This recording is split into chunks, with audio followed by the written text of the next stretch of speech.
On a warm August evening in 1986, 8-year-old Travis Shane King left his apartment to play, just as he had many times before. That would be the last confirmed sighting of him. By the following afternoon, the search for a missing child became a homicide investigation. Nearly 4 decades later, police still have no arrests, but investigators believe someone still knows what happened that night. Join me as I turn back the clock and step into one of Virginia's most infamous unsolved child murders. This episode contains discussion of harm against children and may not be suitable for all audiences. Discretion is advised.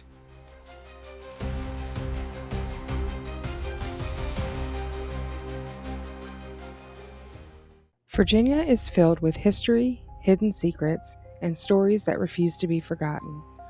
Across small towns, winding back roads, and quiet communities, some mysteries remain unsolved, waiting for answers that may never come. Come along as I reopen the files, retrace the evidence, and explore the unanswered questions behind the Commonwealth's most chilling unsolved crimes. Each episode will examine the facts, hear the stories, and shine a light on cases that have gone cold but are far from forgotten. Are you ready to dive into the darkness? I'm your host, Alicia Nicole, and this is Unsolved Virginia.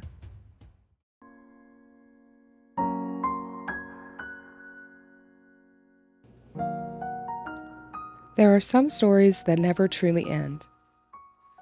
The newspaper headlines disappear. The television cameras find new stories to report. New families move into old neighborhoods, and life slowly returns to normal. But for the people who live through it, certain dates remain frozen in time. They remember exactly where they were when the news spread, the conversations on front porches, the searchlights sweeping across dark fields, and the uneasy feeling that settled over their community. For the people of Bristol, Virginia, that day was August 21st, 1986. It was the kind of late summer evening that seemed almost ordinary. School was only days away, and children across the city were making the most of the last weeks of vacation, riding bicycles, playing outside with friends, and staying out just a little later before the routines of fall returned. 8-year-old Travis Shane King was one of those children. Travis was born on January 18, 1978, to his parents, Terry King and Kenneth Vickers. Like many boys his age, he enjoyed playing outside, riding bikes, and exploring. He lived in the Eastridge Apartments in Bristol, Virginia, with his mother and grandmother, and he attended the nearby Douglas Elementary School, where he was set to start the 3rd grade after summer break. Like countless boys his age, Travis enjoyed spending time outdoors. The apartment complex where he lived was familiar territory. Neighbors knew one another, children often played together, and parents generally believed the area was safe enough for kids to spend time outside within sight of home. So nothing about that ordinary Thursday evening suggested it would become one of the most heartbreaking days in Bristol's history. Just as he had countless times before, Travis went outside to play. As the sky grew darker and darker and Travis still wasn't home, his family became quickly concerned and called police. People checked playgrounds, parking lots, nearby wooded areas, and anywhere an adventurous 8-year-old might have wandered. Officers knocked on doors throughout the apartment complex, asking residents if they had seen Travis or anyone matching the description provided by witnesses. They also interviewed children that were playing outside that day. Several witnesses reported seeing Travis around the complex. Based on reports, he seemed to be relaxed and acting as normal. He didn't appear to be in distress or as if he were running from anyone. The night came and went, and still no signs of Travis. Law enforcement knows that in child abduction cases, the first few hours are often the most critical. Detectives worked through the night, interviewing witnesses and following leads. One of the earliest and most significant pieces of information came from witnesses who reported seeing Travis walking with an adult male carrying what appeared to be a metal detector. At that time, the sight may not have seemed unusual. Metal detecting was a common hobby during the 1980s, and a child walking with an adult did not automatically raise alarm. Witnesses reported that the boy did not look alarmed or appear to be trying to get away from the man, and that the pair appeared to be traveling together and not simply passing each other. There were no confirmed sightings of Travis after that evening. No phone calls, no demands, no indication that he had simply gotten lost. Then, on Friday, August 22nd, the search came to a devastating end. Travis's body was discovered beneath Default Bridge on Boone Lake in Sullivan County, Tennessee, approximately 17 miles from the apartment complex where he had been last seen. The discovery transformed the investigation from a missing persons case into a murder investigation spanning 2 states. The autopsy determined that Travis died from asphyxiation. Investigators have never publicly released every detail surrounding his death, a decision that is not uncommon in homicide investigations. Detectives sometimes withhold specific information that only the killer would know, preserving those details for future interviews and possible prosecutions. For Travis's family, the hope of bringing him home safely was gone. But for investigators, the difficult work of identifying his killer had only just begun. In the days that followed, detectives interviewed residents, friends, relatives, and anyone who might have crossed paths with Travis that night. Every statement was compared against the growing timeline. Witnesses were re-interviewed, vehicles were checked, and leads poured in from across the region. Some proved valuable, but many did not. Yet one detail continued to stand out. The man with the metal detector that Travis had been reportedly seen with right before he went missing.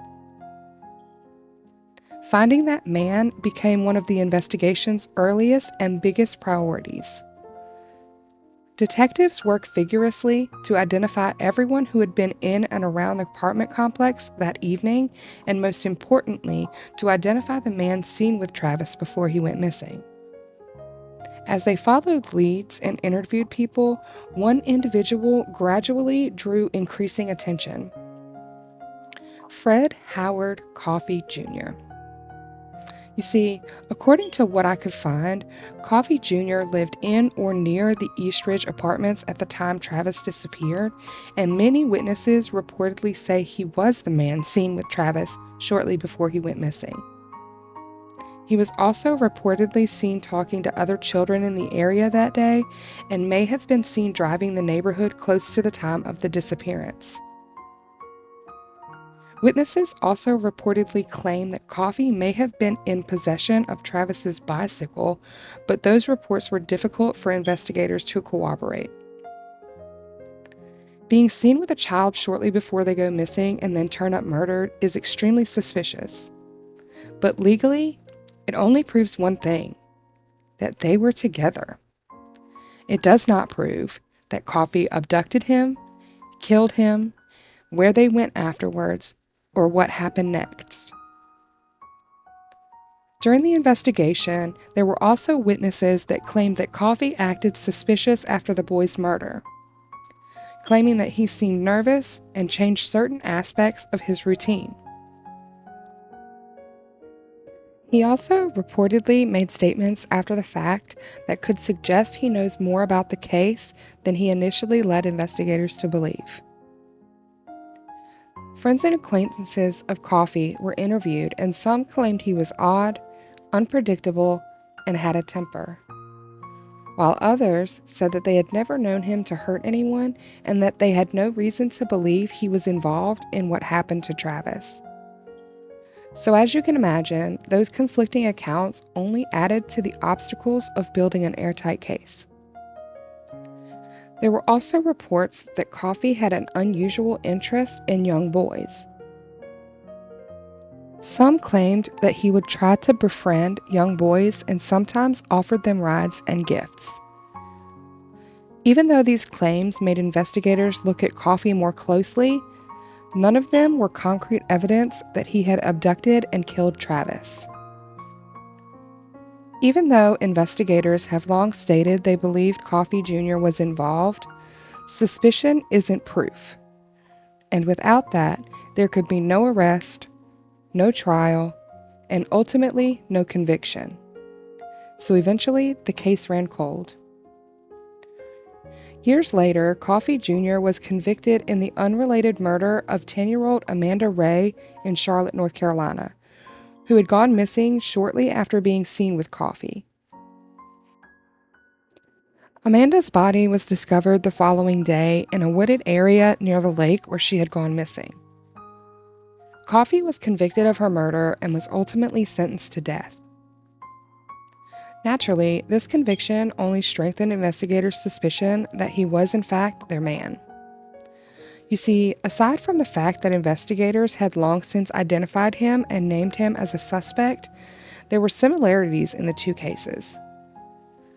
Both Amanda and Travis were young children, both had died of asphyxiation, and both were found near bodies of water.